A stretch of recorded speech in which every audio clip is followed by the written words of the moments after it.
हाय दोस्तों, नमस्कार। आइए एक बार फिर से आपका स्वागत करते हैं आपके अपने चैनल देवा एजुकेशंस में।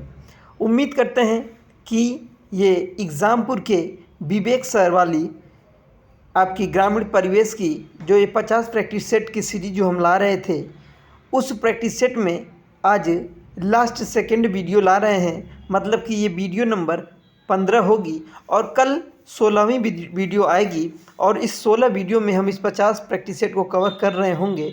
और जैसे ही ये वीडियो समाप्त होती है, श्रृंखला समाप्त होती है, वैसे ही हम रोज़गार विद अंकित जो उनकी प्रैक्टिस सेट है उसको भी लेकर आएंगे वीडियो के माध्यम से। तो उसे आप देखना ना भूलिए, उसकी भी वीडियो हम पहले एक दिन डाल देंगे।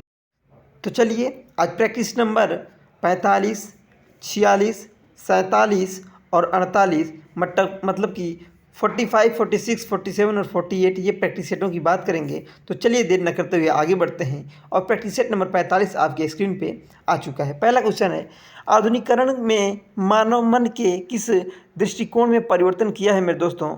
तो इसका सही जवाब हो जाएगा ये सभी धार्मिक दृष्टिकोण, सांस्कृतिक और जातिगत तीनों में। आगे बढ़ेंगे, ग्रामीण परिवेश के कच्चे मकानों पर चाँद, सूरज, पक्षियों के चित्र, लोक नृत्य तथा गीत क्या दर्शाते हैं मेरे दोस्तों? तो ये ग्रामीण संस्कृति को दर्शाते हैं। ऑप्शन नंबर ए सही जवाब। चलिए आगे बढ़ेंगे, निम्न में कौन सी विधा ग्रामीण समाज में मनोरंजन से जुड़ी सांस्कृतिक विधा नहीं है मेरे दोस्तों? सिनेमा नहीं है, ऑप्शन डी हो जाएगा।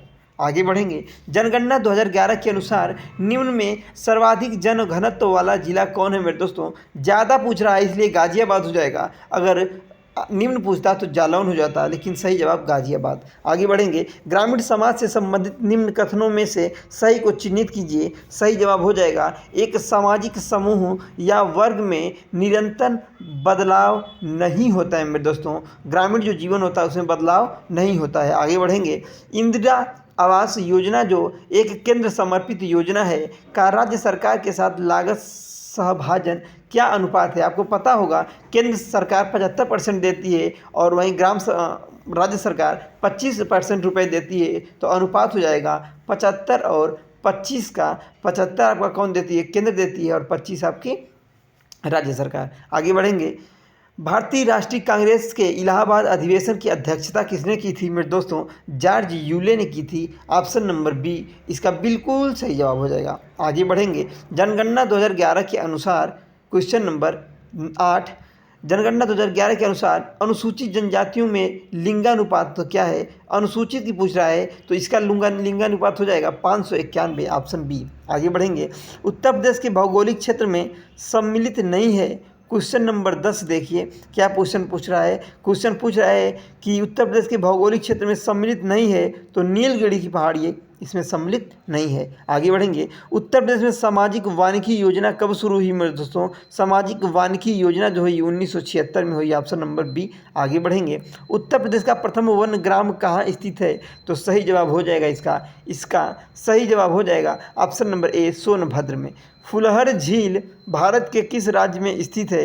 क्वेश्चन नंबर 12 देखिए ध्यान से, फुलहर झील भारत के किस राज्य में है? तो इसका सही जवाब Uttar Pradesh, option number D हो जाएगा सही जवाब। आगे बढ़ेंगे, 13वां क्वेश्चन, प्रधानमंत्री ग्राम सड़क योजना किस प्रधानमंत्री के जन्म दिवस पर आरंभ की गई? तो सही जवाब हो जाएगा Atal Bihari Vajpayee ji, option number B, एकमात्र भाजपा के योग्य नेता जिसे हम सुयोग्य नेता कहेंगे। ऑप्शन नंबर बी सही जवाब हो जाएगा। चलिए इसके आगे चलेंगे, क्वेश्चन नंबर 13, इनमें से कौन सी आलू की किस्म है मेरे दोस्तों? आलू की किस्में तीनों हैं, कुफरी चंद्रमुखी, कुफरी लालिमा और कुफरी चिपसोना। ये सब आलू की किस्में, इस प्रकार ये सभी लगा लेंगे। आगे बढ़ेंगे, कृषि की दृष्टि से सबसे हानिकारक योजना कौन है मेरे दोस्तों?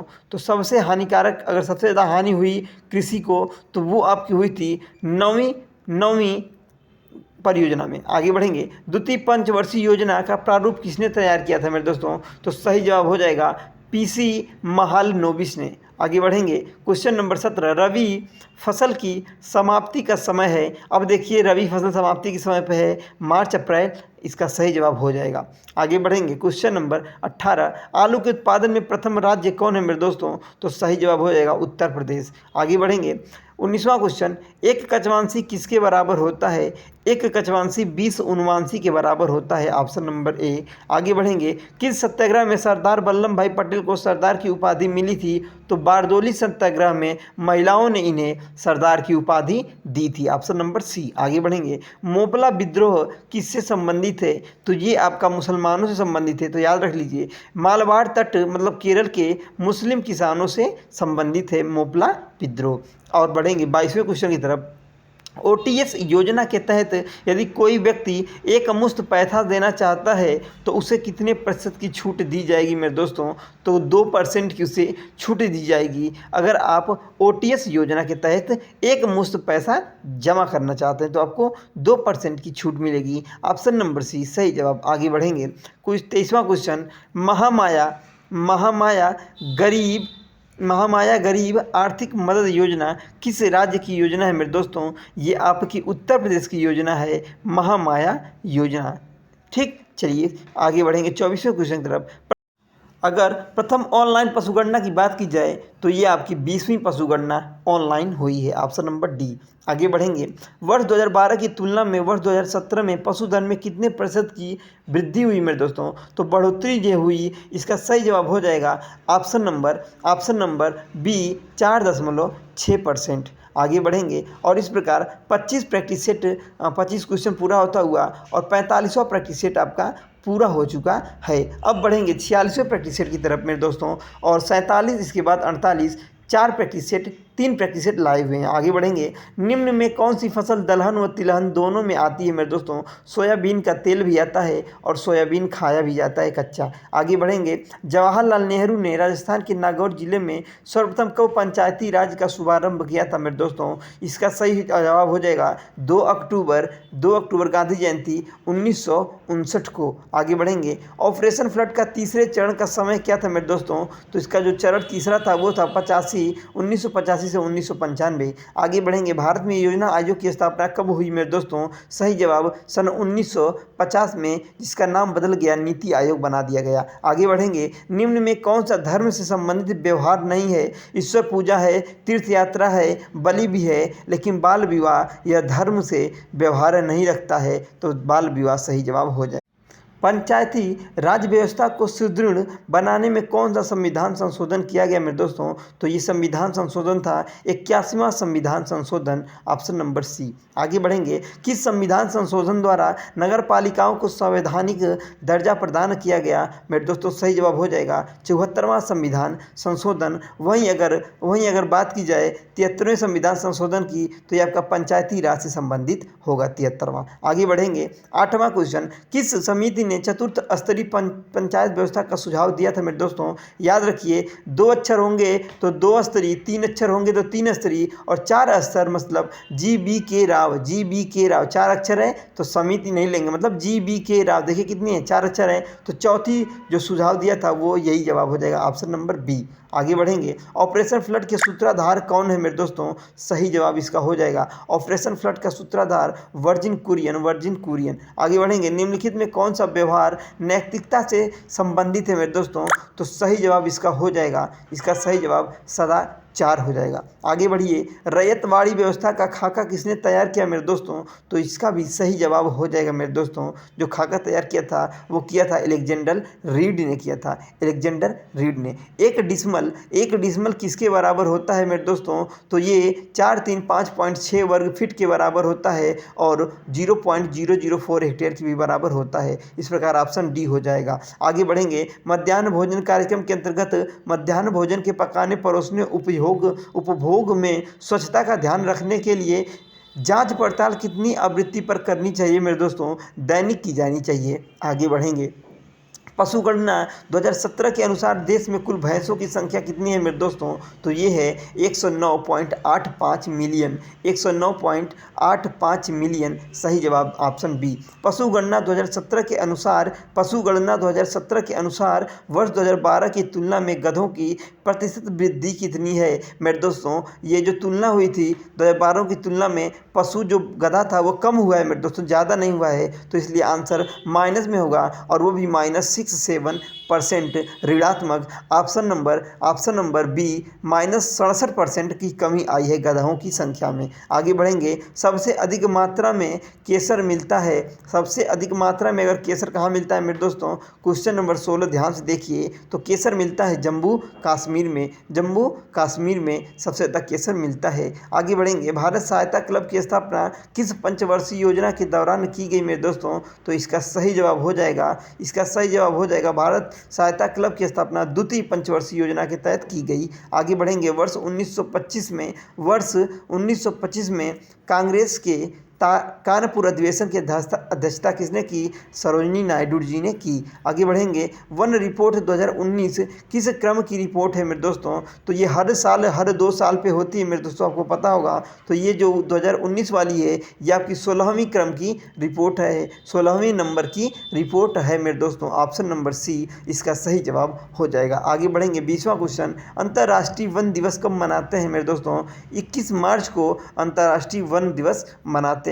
21 मार्च को अंतर्राष्ट्रीय वन दिवस मनाते हैं मेरे दोस्तों। आगे बढ़ेंगे, निम्न में कौन मीट्रिक इकाई नहीं है मेरे दोस्तों, नहीं है पूछा, तो मीट्रिक इकाई कौन नहीं है मेरे दोस्तों, इसका सही जवाब हो जाएगा एकड़ मीट्रिक इकाई नहीं है। आगे बढ़ेंगे, जनगणना 2011 के अनुसार न्यूनतम जनघनत्व वाला जिला है, कम घनत्व पूछा है, तो सही जवाब हो जाएगा आपका, इसका सही जवाब हो जाएगा 2011 की जनगणना के अनुसार जनघनत्व अगर सबसे कम है तो वो आपका ललितपुर है, और ज़्यादा पूछेगा तो गाजियाबाद हो जाएगा। आगे बढ़ेंगे, सघन वृक्षारोपण कार्यक्रम किस वर्ष चलाया गया मेरे दोस्तों, ये योजना चली थी सन 2005-2006 में, तो ऑप्शन नंबर सी सही जवाब हो जाएगा। आगे बढ़ेंगे, मनरेगा के अंतर्गत सामग्री संगठक के मामले में केंद्र और राज्य सरकार द्वारा किए गए निर्धारण का अनुपात होता है मेरे दोस्तों, तो मनरेगा में केंद्र और राज्य बात की जाए तो केंद्र 75 और राज्य 75 और 25 का रेशियो। आगे बढ़ेंगे, राष्ट्रीय कृषक आयोग किस पंचवर्षीय योजना के स्थापित किया गया, राष्ट्रीय कृषक आयोग की स्थापना पंचवर्षीय योजना 11वीं के अनुसार किया गया, और इस प्रकार हम 46वां प्रैक्टिस सेट पूरा कर रहे हैं। आगे बढ़ेंगे, प्रैक्टिस सेट नंबर 47 और 3 प्रैक्टिस सेट की वीडियो लास्ट में कल आएगी। आगे बढ़िए, पीली क्रांति किससे संबंधित है मेरे दोस्तों, तिलहन से। ऑप्शन नंबर सी सही जवाब हो जाएगा। आगे बढ़ेंगे, पपीते में खाया जाने वाला कौन सा भाग है, जो पपीता का हम खाते हैं वो कौन सा, तो मध्य एवं अंतःफल भित्ति वाला भाग खाते हैं। शुष्क खेती वहाँ की जाती है जहाँ वर्षा 50 सेंटीमीटर से मेरे दोस्तों कम होती है। शुष्क का मतलब सोचिए जहाँ पे पानी की मात्रा कम होगी, मतलब 50 सेंटीमीटर से भी कम। आगे बढ़ेंगे, फार्म पर फसल उगाने के साथ साथ क्वेश्चन नंबर 4 देखिए ध्यान से, कहाँ ध्यान आप लोग लगाए हैं, इधर देखिए क्वेश्चन नंबर 4, फार्म पर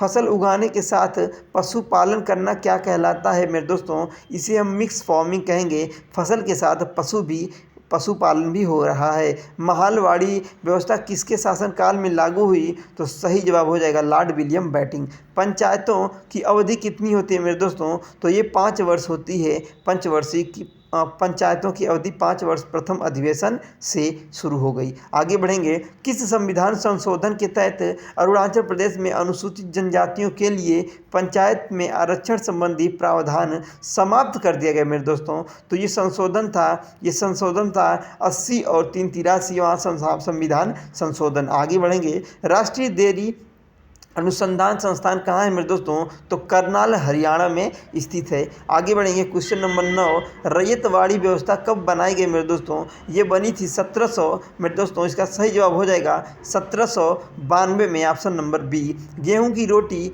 निम्न में किसके कारण फूलती है, तो इसका सही जवाब हो जाएगा मेरे दोस्तों ऑप्शन नंबर सी, ईस्ट के कारण, CO2 के गैस के कारण, लेकिन ईस्ट के कारण। यहाँ आगे बढ़ेंगे, किस स्तर पर मनरेगा का परिचालन किस इकाई द्वारा किया जाता है मेरे दोस्तों, सही जवाब हो जाएगा इसका सही जवाब जिला ग्राम विकास अधिकरण, ऑप्शन सी। आगे बढ़ेंगे, क्वेश्चन नंबर 12 की तरफ, मत्स्य पालन को कृषि दर्जा कब दिया गया मेरे दोस्तों, तो ये दिया गया जून 2015 में मत्स्य पालन को कृषि का दर्जा दे दिया गया। आगे बढ़ेंगे, महिला डेयरी योजना किस विभाग द्वारा लागू की गई मेरे दोस्तों, दोस्तों सही जवाब हो जाएगा दुग्ध विकास विभाग। आगे बढ़ेंगे, वर्ष 2019 की वन रिपोर्ट के अनुसार उत्तर प्रदेश में कुल कितना वन क्षेत्र पाया जाता है मेरे दोस्तों? सही जवाब हो जाएगा 16,582 वर्ग किलोमीटर। आगे बढ़ेंगे, वन रिपोर्ट 2019 के अनुसार उत्तर प्रदेश में कितना प्रतिशत वृक्षावरण पाया जाता है मेरे दोस्तों? सही जवाब हो जाएगा 3.04%। आगे बढ़ेंगे, वन रिपोर्ट 19 के अनुसार उत्तर प्रदेश के मध्यम सघन वन कितने वर्ग किलोमीटर है मेरे दोस्तों? सही जवाब हो जाएगा 4080 वर्ग मीटर, 4080, याद रखिए 4080 वर्ग किलोमीटर। आगे बढ़ेंगे, किस कारागार में पंडित राम प्रसाद बिस्मिल को फांसी दी गई मेरे दोस्तों? गोरखपुर में इस माता भारत माता के लाल को फांसी दी गई। आगे बढ़ेंगे, अगला क्वेश्चन लेंगे, आपकी स्क्रीन पे आ चुका है, पढ़िए। वन रिपोर्ट 2011 के अनुसार उत्तर प्रदेश के किस जिले में सर्वाधिक वन क्षेत्र पाया जाता है? तो सही जवाब सोनभद्र। आगे बढ़ेंगे, उत्तर प्रदेश में वर्षा मुख्यतः किस मानसून से होती है? बंगाल की खाड़ी के जो मानसून आता है उसी से वर्षा होती है। आगे बढ़ेंगे, उत्तर प्रदेश के प्रथम लोकायुक्त निम्नलिखित में से कौन थे मेरे दोस्तों? तो Vishambhar Dayal, option number A, आपने नाम सुना होगा, विशंभर दयाल इसका सही जवाब हो जाएगा। प्रथम लोकायुक्त थे विशंभर दयाल। आगे बढ़ेंगे, जनगणना 2011 के अनुसार सर्वाधिक महिला साक्षरता वाला जिला कौन है मेरे दोस्तों? कानपुर नगर में सबसे ज़्यादा महिलाएं पढ़ी हुई हैं 2011 के अनुसार। आगे बढ़ेंगे, जनगणना 2011 के अनुसार उत्तर प्रदेश में सबसे कम ग्रामीण आबादी वाला जिला कौन है मेरे दोस्तों? जहाँ पे सबसे ज़्यादा कम गांव हो या गांव के लोग कम हो वो है आपका गौतम बुद्ध नगर, नोएडा, जहाँ पे कहा जाता है। आगे बढ़ेंगे, जनगणना 2011 के अनुसार सर्वाधिक मुस्लिम आबादी वाला राज्य है, तो अपना उत्तर प्रदेश सबसे ज़्यादा मुस्लिम आबादी वाला राज्य बन चुका है। आगे बढ़ेंगे, प्रख्यात कवि मैथिली शरण गुप्त का जन्म कहाँ हुआ था मेरे दोस्तों? इनका जन्म हुआ था झांसी के चीर गांव में मेरे दोस्तों, झांसी के चीर गांव में। आगे बढ़ेंगे, 25वां क्वेश्चन लेंगे, आशा किस कार्यक्रम की देन है मेरे दोस्तों? आपको पता होगा राष्ट्रीय, इसका सही जवाब हो जाएगा राष्ट्रीय ग्रामीण स्वास्थ्य मिशन के तहत आशाओं में औरतों को नौकरी दी गई। और इस प्रकार हम प्रैक्टिस सेट नंबर 47 पूरा। तो आगे की हमारी जो योजना है, जो प्लान है, देख लीजिए, आपकी स्क्रीन पे दिखाई दे रहा होगा। वीडियो देखने के लिए आपका बहुत बहुत धन्यवाद।